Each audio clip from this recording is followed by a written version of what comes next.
Geek Out! Hey, and welcome to another installment Catching Up. I'm Sam. I'm Chris. I'm Jake. I'm Josh.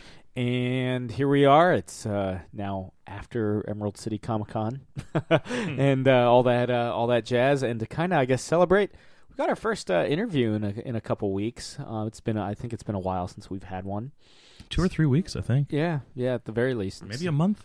Something like that, yeah. Who cares? Yeah, who gives a shit? But I don't, but I keep saying dates. Yeah, we do have one this week. It's John Layman, the writer of Chew. He's also written for Detective Comics. He's written Marvel Zombies vs. Army of Darkness. He's written Stephen Colbert's Tech Jansen for Oni Press.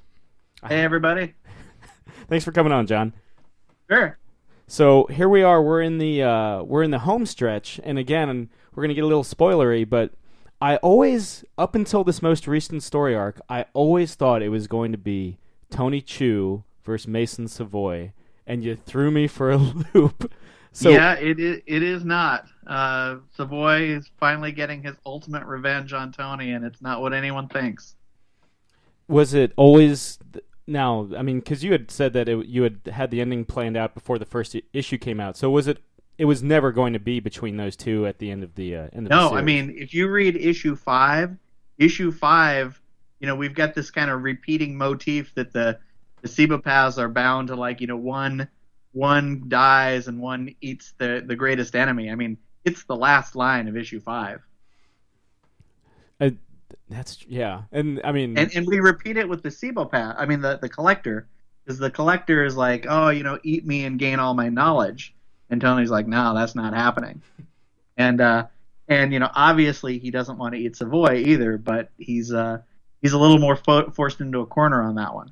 And it is very much like in his final moments, Savoy's like, for Tony, it only takes a couple bites, a couple mouthfuls to get the information where he needs, where Savoy is kind of jealous. It takes him that much to glean the information he needs. He has to eat the entire carcass. So... Yeah. Was him eating all those beats after reading the review or the book kind of his way of kind of dulling his own memories so Tony couldn't get the destroyed manuscript from him? Oh yeah, I mean this is a spoiler for 56, but it's a giant FU to Tony. It's like, dude, I loaded up on beats. You want my information? You got to eat all 400 pounds. Had the story at all changed? I mean, you've been working on this series at least in some form since at least 2009. So here we are. There's been little things, here and there. I mean, it's almost like I had landmarks. First going into it, okay, at like issue 1, I knew what was going to happen at like issue 5, 15, 30, 45, and then as I get further, it's almost like the beginning in every arc. An end of every arc's like a skeleton, and then the stuff in between's like getting from point A to B and kind of putting the meat on the bones. And so there's still like room to like, oh, I like this character, I want to really focus on them for this issue. But I've got the freedom because I've got 60 issues to work with. But it hasn't really deviated in a big way from the ending that I told Rob Guillory when I met him. As a bit of a palate cleanser in between this and this penultimate arc and the final story arc, you've got Demon Chicken Poyo coming back for one last ride on this Wednesday, April 20th. Poyo, I don't completely take. I mean, palate cleansers. That's actually how I've been describing it. I mean. We're at a point now where everything's kind of so serious and it's all about tying up plot and characters are dying and all this terrible stuff's happening, and we just wanted a chance to kind of like let loose, draw crazy stuff and have fun. And Poyo kind of exists in its own pocket universe, so it can just so we can go nuts, and it's really a almost like an exercise of what's the craziest stuff I can get Rob to draw. If there would ever be a fourth installment, because you've done The Secret Agent, you've done like Conan Poyo, basically. You're about to do, I guess, Exorcist Emily Rose Poyo. What would a fourth Poyo be? See, that's a tough one because he's been a secret agent. He's been this. He's actually come to the point of conquering hell, and not to a point where, like, short of putting him against God, what can I do? And so for Demon Chicken Poyo, he actually goes against kind of mythological. A mythological figure, I figure, take him to like the god-like realm. But honestly, I don't know. It may come to me later. I don't know what I would do with him in a fourth one. How has the response been to the Poyo one shots? Oh, everyone loves him. Everyone, it's a joke because Poyo is me kind of shaking my fist and saying, "Oh, this is the most badass chicken ever." But like the audience is in on the joke because they're shaking their fists, going, "Yeah, Poyo." And at the end of the day, it's just a chicken, who kills people and he's bionic. But it's fun. It doesn't take itself seriously, and it's just this ultimate badass character that you can have fun with. So everyone, our numbers are considerably higher. Maybe that's because it's a new number one every time. But the Poyo specials sell very well. If you're looking for a spin-off series, I'm just putting it out there, the continuing adventures of Poyo. Yeah, but I have noticed that Poyo is best done sparingly because at the end of the day, he's a chicken. He doesn't talk.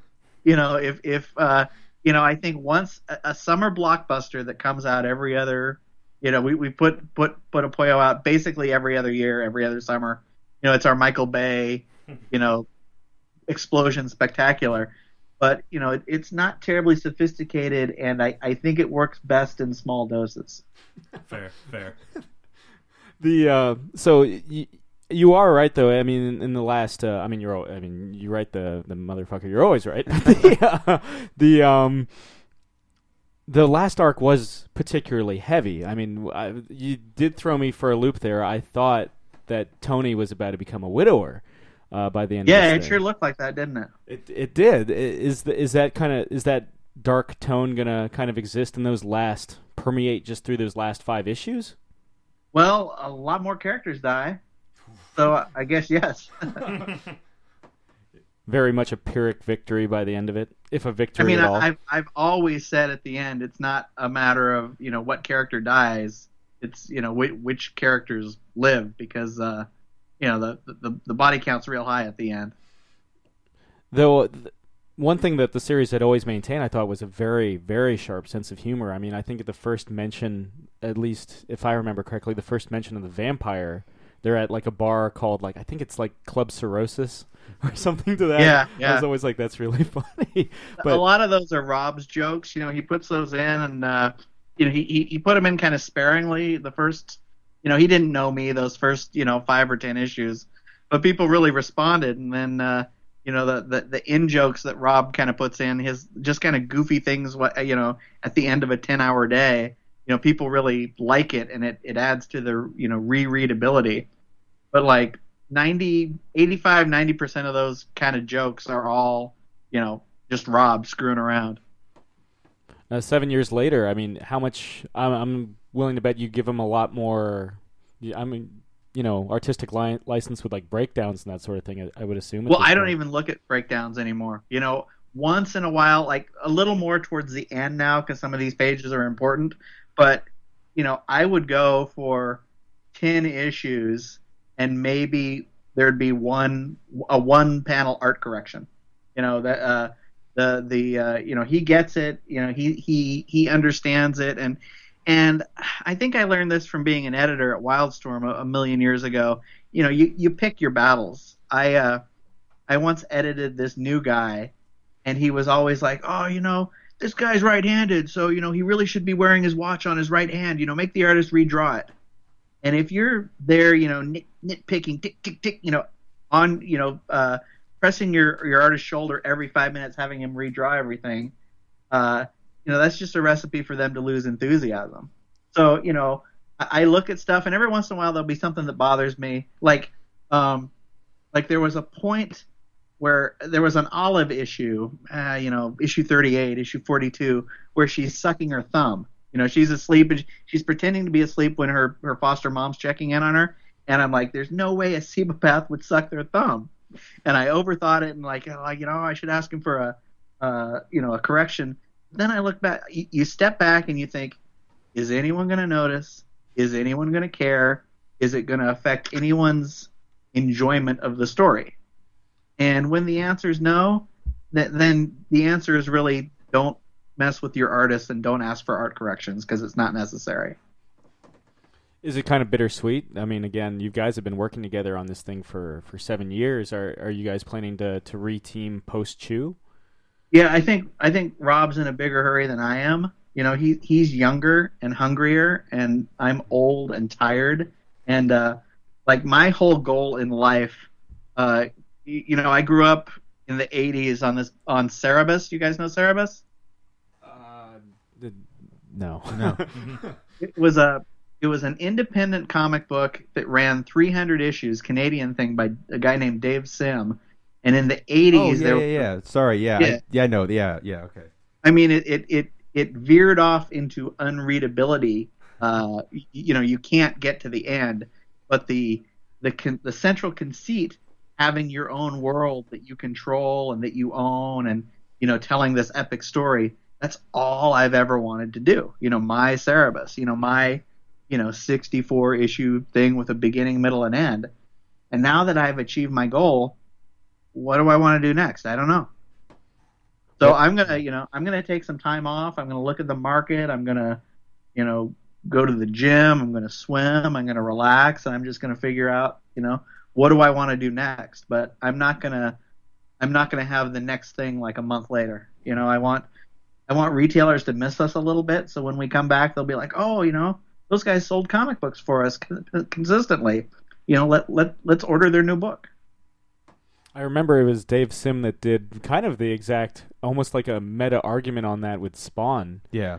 Where it was Spawn fighting for his... Spawn goes to hell and all the... Well, his whole thing, he was part of this kind of creator's right that I think people take for granted now, with Image and all that, but the idea of creating your own thing and owning it, in 1984, 1985, that was revolutionary, and that was sort of what I grew up with and always wanted.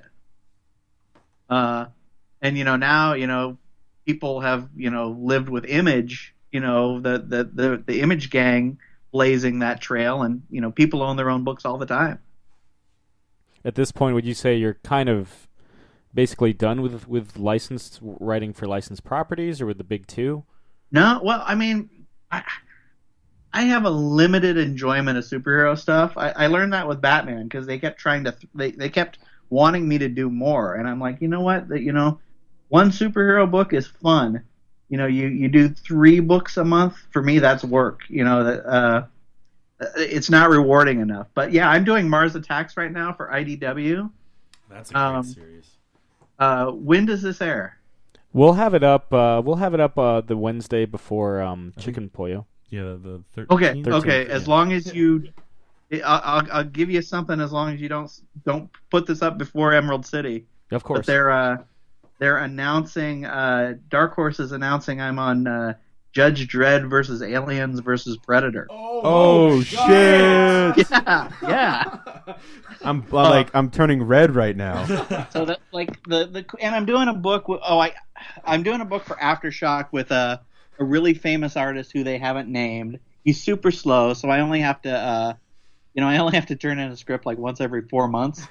But yeah, the good thing about Chew, it's really allowed me to kind of pick and choose. People come to me and they're like, "Do you want to write this?" And I'm like, "No, not really." And I don't need the money to pay rent. I'm not starving. So if I take a gig, it's going to be something that I like. Mars Attacks isn't hugely isn't hugly profitable. It's not a ton of people reading it, but I'm a huge Mars Attacks fan. This is just me being a nerd. I'm just writing what I like to write. And the book's been fun. Like I've read a couple issues of it. You know, that not been like very faithful of keeping up with it, but the the books that I've picked up was really really entertaining. Yeah, as a fellow fan of Mars Attacks. It's not literature. I'm not writing Shakespeare or going for an Eisner here. I'm just I'm just trying to have fun, and as long as it's fun, I'll do it on the side because it's almost a palate cleanser, kind of for the heaviness that is Chew these days. Mm-hmm. I mean, Chew takes a different thought process and takes a lot more of my time, to work through an issue.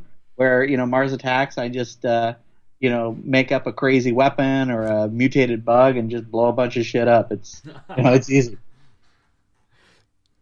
We're still a little flabbergasted. I gotta ask now. So Judge Dredd, and again, I swear on everything holy, this won't go up before Emerald City. Oh, I believe you. I believe you. Yeah. Judge Dredd versus Aliens versus Predator. Yeah, that's awesome. Because I've read the Judge Dredd. They released that hardcover a little while ago. But that was like the meeting of Judge Dredd and Aliens, and then they combined it with Judge Dredd and Predator. It's never been all three. Yeah, that's like the coolest thing in the world. Because I'm actually going to be going to Emerald City. Like I'm leaving tomorrow. They're either announcing it at a Dark Horse panel or a Fox panel or something. So the news will be out. I just won't be around for it. That's the coolest thing ever. I mean, do you have kind of a background with Dredd? Were you a fan of his? Oh yeah, I love love the really old stuff, the Brian Bolland stuff. I was in high school when that was kind of being imported into America, like the Wagner and a Swivel stuff and all that. And when IDW got it, I made a couple plays for Dark Horse. I mean, for Dredd, and like the time wasn't right, or they wanted to do this with the reboot. It just didn't work out. And then Dark Horse came to me and they're like, "Yeah, the guys at IDW, recommended you for this. You want to give it a shot?" And I'm like, "Yes, I do." And it's really one of those things that the teenage Layman just would have gone bonkers at the idea, like we just did. Yeah. Yeah. And it's just. I sit down and, at some point writing scripts is hard and you agonize and you pull out your hair. But once you kind of get the story and once you get over kind of the initial writer's block, it gets really fun. And you have to just remind yourself, just go as crazy as you want. It's Aliens, Predator, and Judge Dredd. That's so cool. Are you more Alien or Aliens? I think Aliens. I mean, I love both of those movies dearly. And I even like number 4, which is kind of divisive. 3 doesn't exist to me. Like the Finch movie. I agree with that. I don't like 3 at all. I just think that movie's dog shit. I agree with that too. And I don't think the 4th movie is necessarily good, but it's got some good visuals, and I kind of like the European art house cinema feel to it. And at a certain point, I think it figured out that it's just a schlock fest. So it's like, you know what? Fuck it. We're going to go balls to the wall. Yeah. You got Ron Perlman, you got Winona Ryder, you got, cloned, Ripley's. And, I've also enjoyed the Aliens versus Predator films. Like, those are definitely, B monster movies. But, on a Friday night after a few beers, nothing wrong with that. There's nothing cooler, like in was it Requiem? Requiem, is that the second one? The second one, yeah. Where I would have loved if that movie was just the wolf predator tracking the aliens. Like, there's no dialogue, there's no humans. Get them humans out of the way, they're cannon fodder.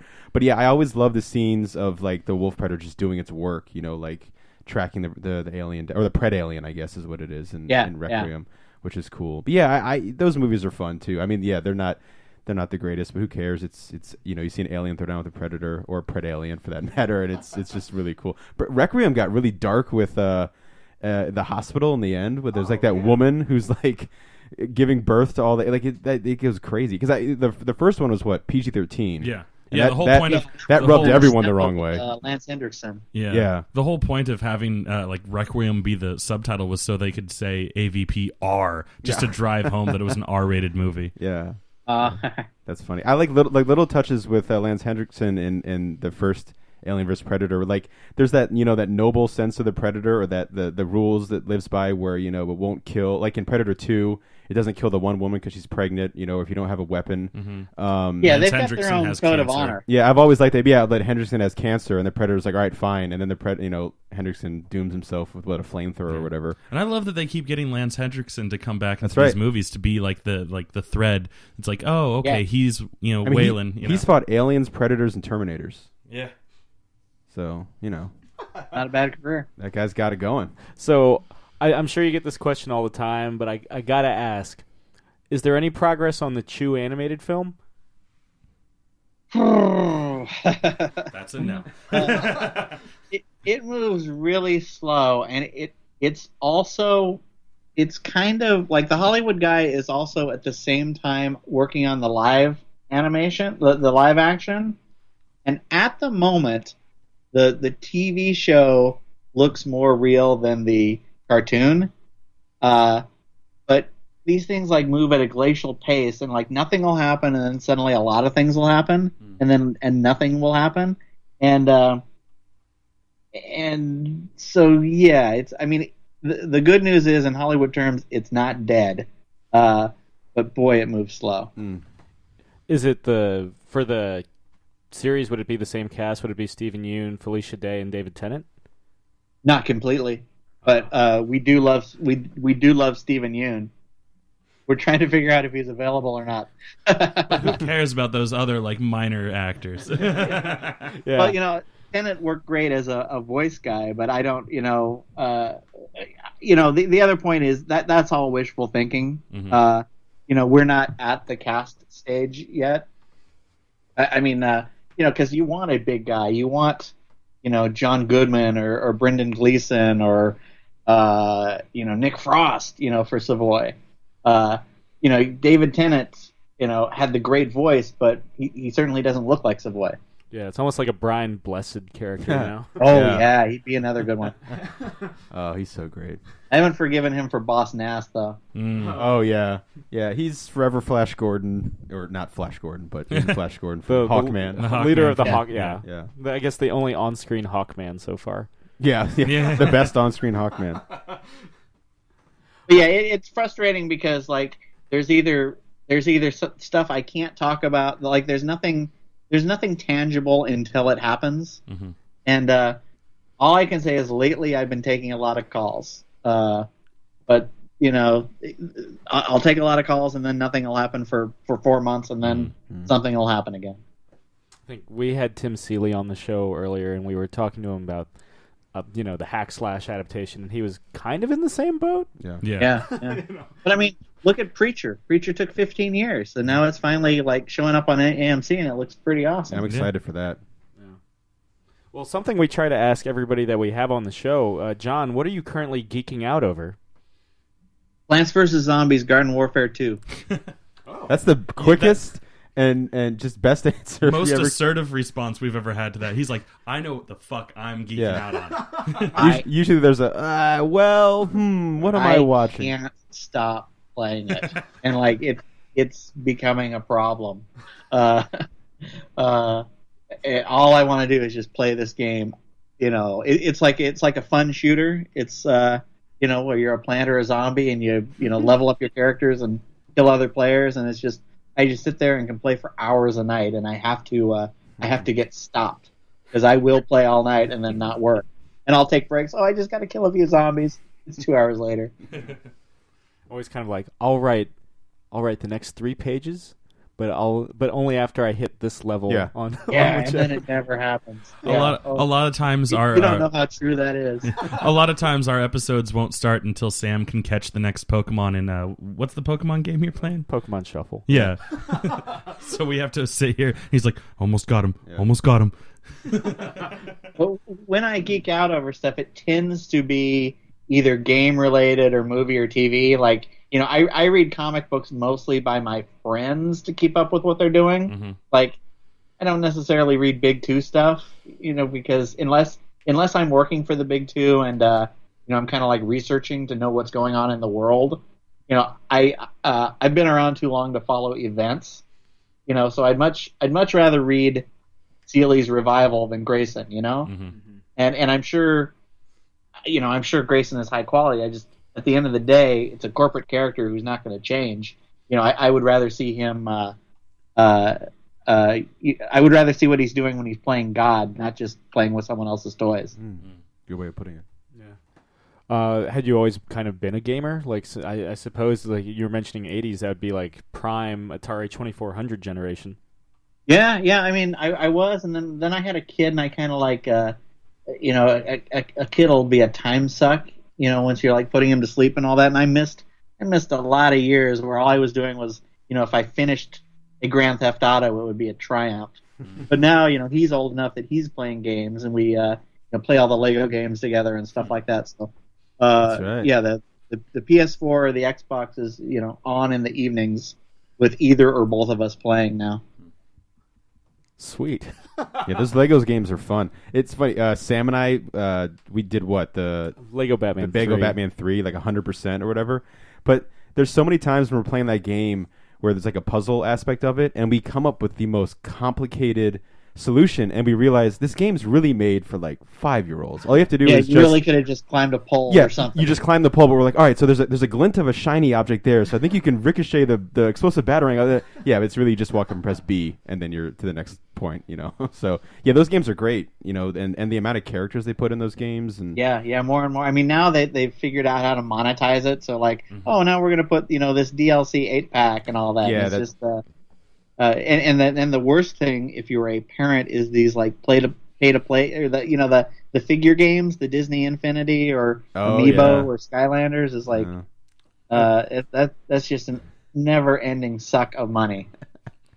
I maybe have like 40 Amiibo. There's a slight chance that Sam has a problem. Yeah, much like my Laserdisc problem. We've all got something, that's for sure. Yeah. Well, John, is kind of I suppose, as a tease for the, I guess, final arc of Chew. It's kind of weird because I remember when that thing debuted, as I'm sure you do. But as a tease for issue 56, what can we expect? Well, Tony's got a big body on his plate that expected to be eaten, and if you know anything about Tony Chu, he's a really stubborn, angry bastard, and he's not going to want to do. You force him into a corner, and he's going to attack rather than do what he should do. So, he's going to resist. And really, the next arc, all I can tell you is like everything that's going to be answered will be answered, and then a lot of people are going to die. Very Shakespearean. Yeah, and it's weird because I'm writing 58, and Chew has generally kind of followed a formula and hasn't really deviated from it. And I get to 58, and I'm like, I wonder what Rob's going to think about this issue, because it's going to be. We get to the very end, and it's a very, very, very different type of issue. And so he hasn't seen it yet, so we'll see what he has to say. Yeah, and he may quit. Oh God! It's like same artist up until the end. Yeah. Last issue, completely different artist. Yeah. You were saying the last issue is looking like it's going to be double sized. If not double sized, it'll be close. We do a trifold cover. We did it for 15, 30, 45, and we'll do it for 60. So it'll probably be 38 pages instead of 40 pages, which isn't technically double sized, but once you add in like the covers and the trifold stuff, it'll more or less be double sized. There's a lot of stuff to fit in there, and the funny thing is, I think I've written like 23 pages of issue 60 already. Oh wow! So I don't know if you guys know, I tend to write out a sequence. Oh. So no. And I don't know if you're. It's weird because this is so far away now that people who climbed aboard the Chew train don't remember this. But I wrote 27 out of sequence. I knew what 27 was going to be, so I wrote it, and then I was too eager. I didn't want to sit on it, so we published Chew 17, 18, 27, 19. That's right. It was the time jump issue. Yeah, and then. But now, if you read that, because we put it, between 26 and 28 in the trades, So if you're just a trade waiter, you never know. We succeeded in kind of fitting seamlessly, but the old, that was kind of the most egregious example of me writing out a sequence. But yeah, I will. I drive Rob crazy because I'll be like, yeah, I just finished shoot 47. He's like, well, where's 45? Oh, that's not written yet. Well, one last thing. As I kind of alluded earlier, you wrote for Oni Press, you wrote Stephen Colbert's Tech Jansen. How much? Yes, I did. How much, agency did you have with that? Did you have any contact with the now, I guess, host of Late Night? Well, okay, there are a few good stories to that. First of all, it was me and my buddy Tom Pyre, who we make jokes at each other every day on Twitter. Whatever's in the news, we'll say, this person is that of comics. I'll say, Tom Pyre is the Whoopi Goldberg menstrual cramp medical marijuana solve of comics. And he'll come back and, whatever he finds in the news that's, weird, I'm that of comics. And daily we try to one-up each other. But we're old pals, and we were living in Seattle, and we got the chance to write Tech Jansen. And, of course, we jumped at it because we figured, Stephen Colbert would show it on his show, and, we were into Stephen Colbert's show.